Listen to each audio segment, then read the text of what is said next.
Ayan. So, ayan guys.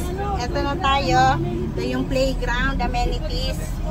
Ito na guys yung main road ng ating Villa Marcela. Ayan yung tangke ng tubig. Ito yung basketball court. Ayan po. Ayan naman yung multi-purpose hall. So, i-improve pa po naman ito. Gagawin pa naman po yung gilid na yan. Hindi pa po tapos. Ayan. So, ito na po ang Villa Marcela. Yun po ang phase 3. Yan. Ito pong pinupuntahan natin ay phase 1. Yan. Marami po tayo dito guys. RFO, phase 1. Sa phase 3, sa phase 2, ongoing land development pa rin. Yan. So, marami pa po tayo doon mga inventory. And yung Block 30 natin, ayan, nakikita ko na sa main road, ayan, marami na po palang gawa. Yan, so, syempre, titingnan na po natin itong model house. Yan. Wala pong nagtitripping, guys. Pero na kayo mag-video. So, ayan guys, ito na po yung ating turnover unit, no? Yan. So, bear type po siya. Yan. So, same pa rin naman. Yan. Same pa rin to, Christian, ha? Yes po. Same pa rin. Yan. Ito po kasi yung mapa niyan. Yan, o. Hanggang doon. Doon po ang phase 2, phase 3 naman dito. So, ito po yung multi-purpose hall. Yan. Tangke ng tubig.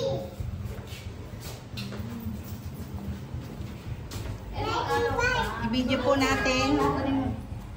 po natin ang model house.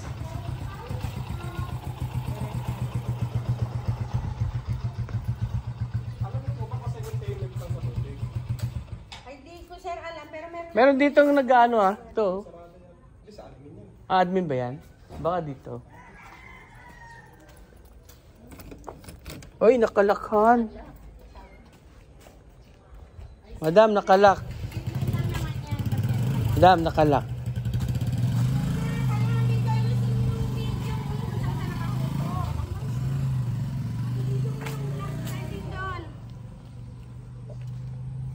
Block 3, lot 1. Doon sa main road.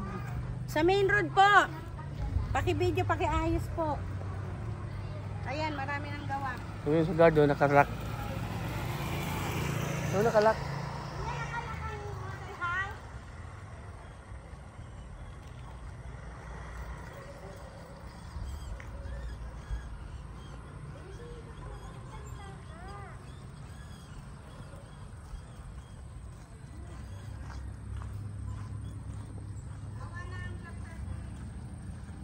Ayan po, gawa na po yung Block 30 ng Villa Marcela po phase. Anong phase?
Mama,